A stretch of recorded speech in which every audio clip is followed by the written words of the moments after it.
Salam, perkenalkan nama saya Saud Tupulate Soparjasa Nenggolot STH, mahasiswa PPG Hak dan Budi Pekerti Angkatan 1 tahun 2024 di LPTK IAKN Ambon.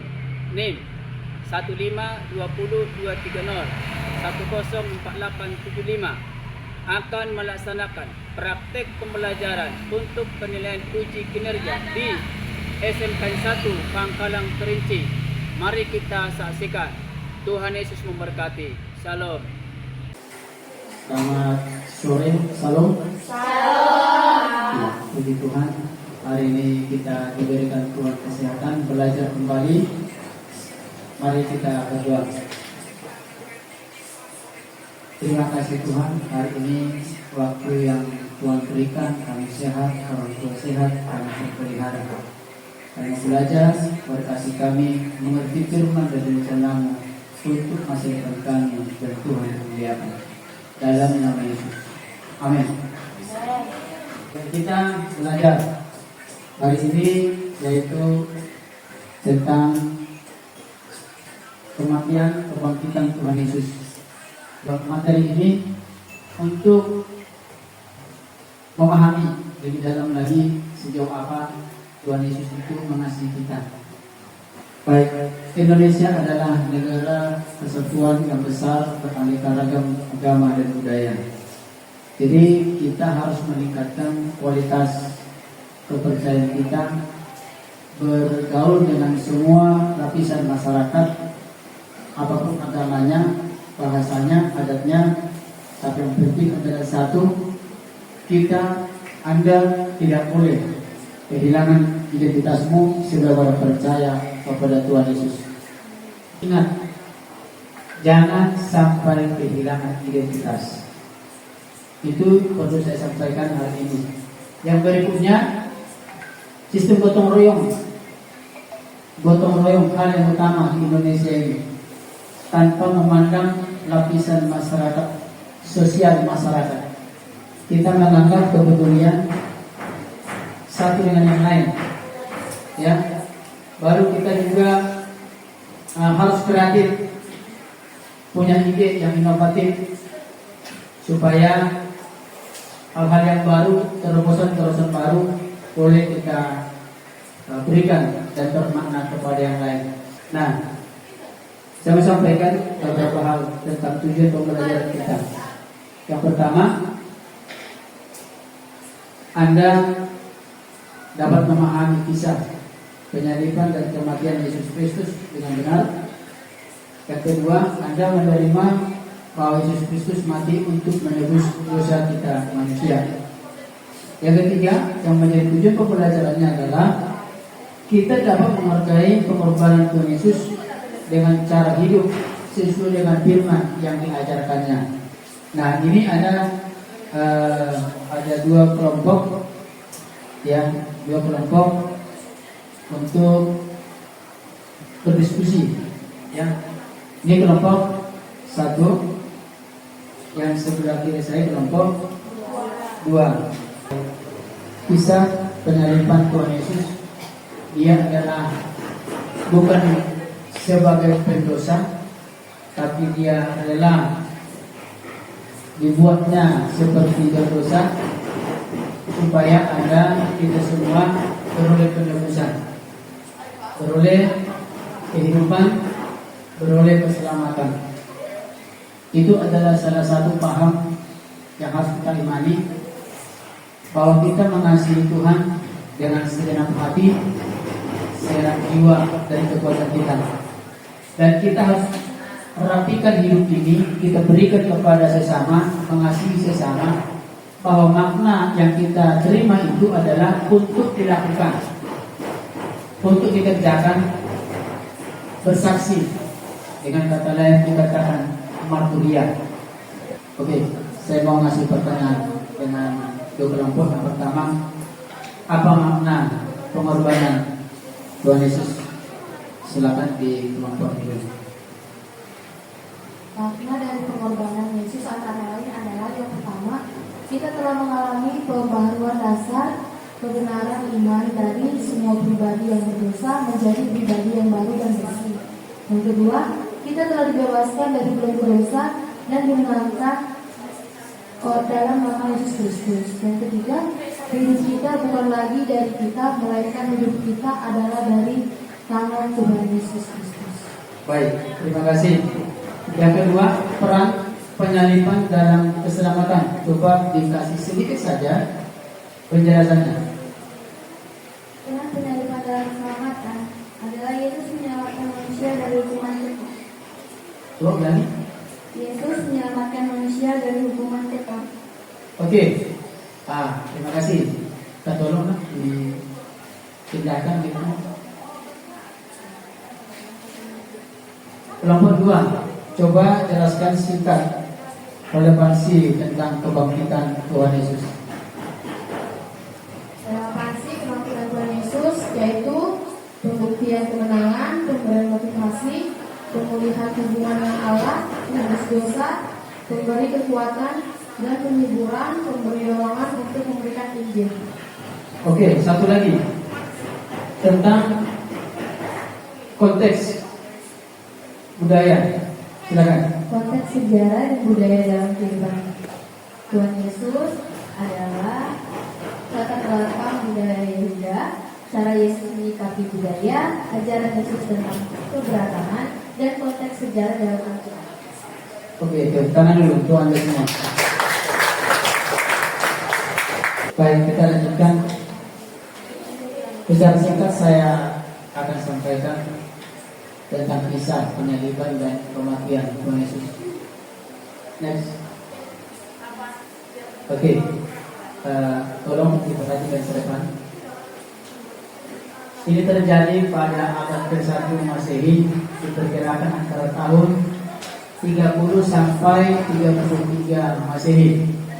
Menurut penanggalan Yahudi, ia mati tergantung di atas salib tanggal 14 Nisan, beberapa jam sebelum hari Paskah Yahudi dirayakan. Tanggal 15 Nisan atau dimulai pada sekitar pukul 18 saat matahari terbenam. Hukuman mati dengan disalibkan dijatuhkan atas perintah gubernur kerajaan Romawi untuk provinsi Yudea, namanya Pontius Pilatus, berdasarkan laporan para pemuka agama Yahudi saat itu bahwa Yesus Kristus mengaku sebagai raja orang Yahudi. Baik, waktu itu Yudea ada di bawah kerajaan oleh Romawi. Di sana Yesus mewartakan tentang kerajaan surga dan menyatakan dirinya adalah sebagai raja. Maka hal itu menimbulkan perdebatan di antara tokoh-tokoh agama, tokoh politik, tokoh-tokoh para kerajaan ataupun bangsawan, karena mereka tersinggung. Bagaimana mungkin dia mengaku sebagai raja, sebab kita sudah memiliki raja atau para gubernur atau para pemimpin. Nah, itulah cikal bakalnya untuk penyaliban Tuhan Yesus itu. Nanti kita akan bahas di dalam diskusi. Sedikit lagi tentang kisah kebangkitan Tuhan Yesus. Next. Baik, kita lihat bersama.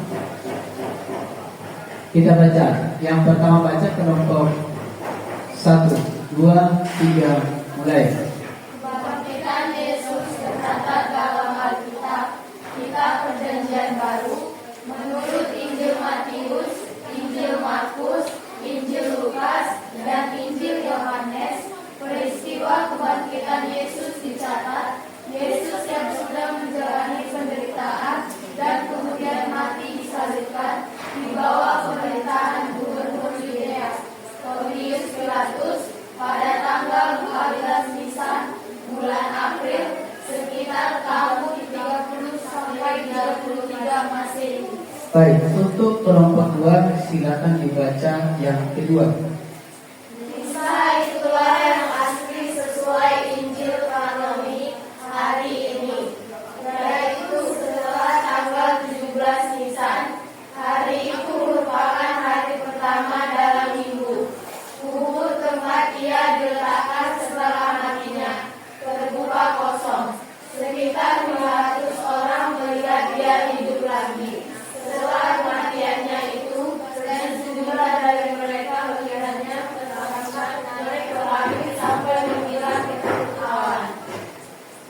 Oke,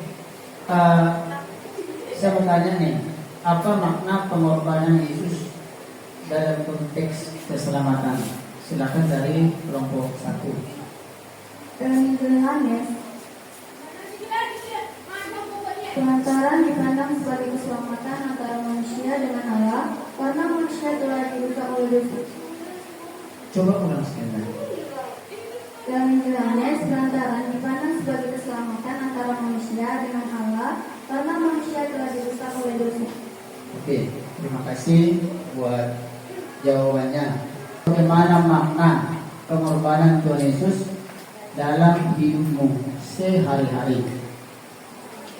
Kita telah mengalami